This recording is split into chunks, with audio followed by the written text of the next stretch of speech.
Hi hello రైతు సోదరులకు నమస్కారం. నా పేరు సుమన్. మీరు చూస్తున్నారు ఎంఎస్ రైతు నేస్తం ఛానల్. సో మన ఛానల్ ఎవరైతే మొదటిసారిగా చూస్తున్న రైతులు ఉన్నారో సబ్స్క్రైబ్ చేయండి. అదేవిధంగా మన వీడియోని చూసి లైక్ చేసి షేర్ చేయండి. సో రైతు మిత్రులకి శుభవార్త. సో ఏంటంటే మనకి మార్చి 1 నుంచి మనకు రేట్ పెరిగే ఛాన్స్ ఉంది. సో ఇది వచ్చేసి మనకు ఒక శుభవార్త చెప్పుకోవచ్చు. సో ఎందుకంటే ఇప్పుడు మనకు దగ్గర ఇప్పుడు జనవరి నుంచి ఫిబ్రవరి ఈ 2 నెలల్లో మనకి నడిచిన మార్కెట్ విషయానికి వస్తే చాలా మందంగా నడిచింది మార్కెట్.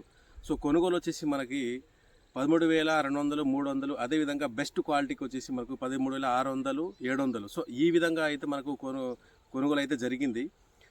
సో సో దానివల్ల రైతులకు కూడా మనకి చాలా ఇబ్బందికరంగా ఉంది. సో మనకు మార్కెట్లో పేచీలు అనేది చాలా పెడుతూ ఉన్నారు.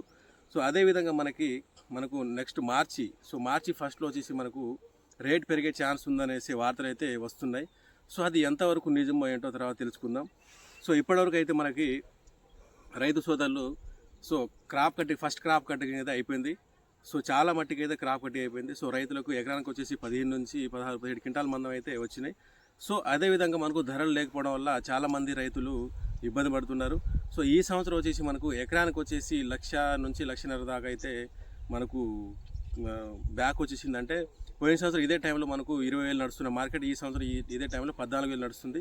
సో కొనుగోలు విషయానికి వచ్చేసి 13,500 కొనుగోలు చేస్తున్నారు కాబట్టి సో కింటాకి వచ్చేసి 6,000 చొప్పున చూసుకున్నా సరే ఇప్పుడు 15 క్వింటాల చొప్పున 90,000 ఈ విధంగా మనకు మైనస్లో ఉంది. సో దీనివల్ల కూడా మనకు పెట్టుబడి కూడా రాలేదు. సో రైతులు చాలా ఇబ్బంది పడుతున్నారు. సో అదేవిధంగా మనకు నెక్స్ట్ ఇయర్ తోట వేసుకోవాలా లేదా అనేసి చాలామంది రైతులు ఆలోచిస్తున్నారు. సో రైతు సోదరులకు నేను చెప్పేది ఏంటంటే సో తోట అయితే వేయాలి, మొత్తానికి వేయకుండా అయితే ఉండకూడదు. సో విస్తీర్ణం అయితే తగ్గిస్తేనే మనకి రేపటి రోజు రేటు పెరిగే ఛాన్స్ ఉంటుంది. అంతేకాకుండా ఇప్పుడు ఏ విధంగా వేస్తున్నారో అదే విధంగా వేస్తే మనకు విస్తీర్ణం పెంచే కొద్దీ మనకి సో రేటు విషయంలో లాస్ వస్తుంది. ఎందుకంటే మనకు మిర్చి పండియాలంటే అది మామూలు విషయం కాదు. సో మిర్చి విషయంలో వచ్చేసి మనకి పెట్టుబడి ఎక్కువ హెవీగా అవుతుంది. సో మనకు స్టార్టింగ్ మనకు మొక్క వేసి మనకు మార్కెట్కి తీసుకెళ్లే సరుకు దాకా వచ్చేసి మనకి ₹1,00,000 ఎకరానికి ₹1,00,000, 1,50,000 దాకా మనకు పెట్టుబడి అవుతుంది. సో అక్కడ చూస్తే తీరా వస్తే ధరలు లేవు కాబట్టి సో మనము విస్తీర్ణం అనేది తగ్గాలి. మొత్తానికైతే ఇప్పుడు ఈ సంవత్సరం 4 ఎకరాలు వేసిన రైతు సో నెక్స్ట్ ఇయర్ వచ్చేసి మనకు 2 ఎకరాలే విస్తీర్ణం సాగు చేస్తే ఏమైందంటే సో దీనివల్ల వచ్చేసి మనకి సో తక్కువ విస్తీర్ణం వల్ల మనకు పండే పంటకి మంచి ధర వచ్చే ఛాన్స్ ఉంది. సో రైతు సోదరులు అందరూ ఇది గమనించండి. సో రైతులందరూ ఈ విధంగా ఆలోచిస్తేనే రేపటి రోజు మన పండించే పంటకి ధరలు ఉంటాయి.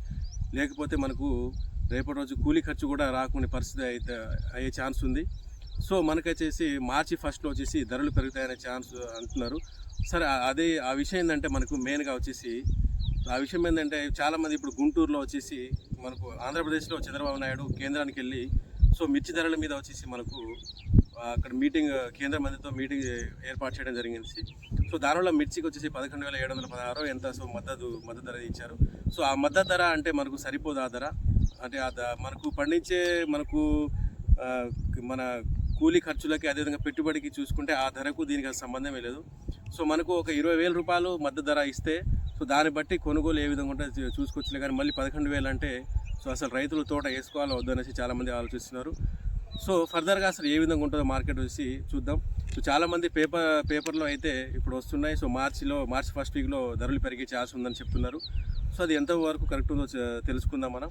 సో ఒకవేళ మార్చి 1 వీక్లో ఒక ధరలు పెరిగితే అంటే ఒక 1,500 నుంచి 2,000 పెరిగే ఛాన్స్ ఉంది. సో అదేవిధంగా ఎట్లా అంటే అది ఎందుకంటే ఇప్పుడు ఫస్ట్ కోతలు వచ్చేసి మనకు సైజ్ కాయాలంటే ఈ విధంగా కోత సైజ్ కాయాలనేది ఎక్స్ట్రాండ్ కాయలు బెస్ట్ క్వాలిటీ కాయలు అనేది అయిపోయినాయి. సో కాబట్టిగా ఇప్పుడు మనకు మార్చిలో వచ్చే కాయలంటే సైజ్ తక్కువ ఉంటుంది కాబట్టిగా సో ధరలు పెరిగే ఛాన్స్ ఉంటుంది. సో ధరలు పెరిగినా సరే సో మళ్ళీ ఏమి చేస్తారంటే మనకు కాయ సైజ్ తక్కువ ఉంది, సో ఇది మీడియం క్వాలిటీ, సో ఇది ఆయిల్ క్వాలిటీ అనేసి మళ్ళీ ధరల మీద మనకు ఎఫెక్ట్ పడే ఛాన్స్ ఉంది కాబట్టిగా సో ఎటుపడ్డా ఈ సంవత్సరం అయితే మన రైతులకైతే ఇది బ్యాడ్ న్యూస్గా చెప్పుకోవచ్చు. ఎందుకంటే సో ఫర్దర్గా ఏ విధంగా ఉంటుందో నెక్స్ట్ ఇయర్ తెలుసుకుందాం. అదేవిధంగా మన రైతు సోదరులు చెప్పేది ఏంటంటే మనము మెయిన్గా విస్తీర్ణం అయితే తగ్గించుకుందాం. విస్తీర్ణం తగ్గించుకొని మంచి వెరైటీని ఎంచుకొని అదేవిధంగా మనకు ఎకరానికి 30 క్వింటాలు పండించుకొని సో తక్కువ విస్తీర్ణంలో ఎక్కువ పంట పండించి మనము సో రేట్లో వచ్చేసి మనము రేటు విషయంలో మనకు అక్కడ వచ్చి మనకు బెనిఫిట్ ఉంటుంది. సో అదేవిధంగా మన రైతు సోదరులు గమనించి ఏంటంటే రేటు మార్కెట్ అయితే ఈ విధంగా ఉంది ఇప్పుడు. సో ఫర్దర్గా ఇన్ఫర్మేషన్ ఏమైనా ఉంటే తెలుసుకుందాం. ఇప్పటికైతే ఇప్పుడు ఈరోజు 25 26, 27, 28. సో ఈ 3 రోజులు మార్కెట్ లేదు. సో మార్చి 1లో ఏ విధంగా ఉంటుందో మార్కెట్ మనం తెలుసుకుందాం. సో ఫర్దర్గా అయితే మార్చి 1 నుంచి మనకు పెరిగే ఛాన్స్ ఉందనేసి పేపర్లో ఇస్తున్నారు. సో అది ఎంతవరకు నిజం ఉందో మనము నెక్స్ట్ వీడియోలో తెలుసుకుందాం. థ్యాంక్ యూ, ధన్యవాదాలు.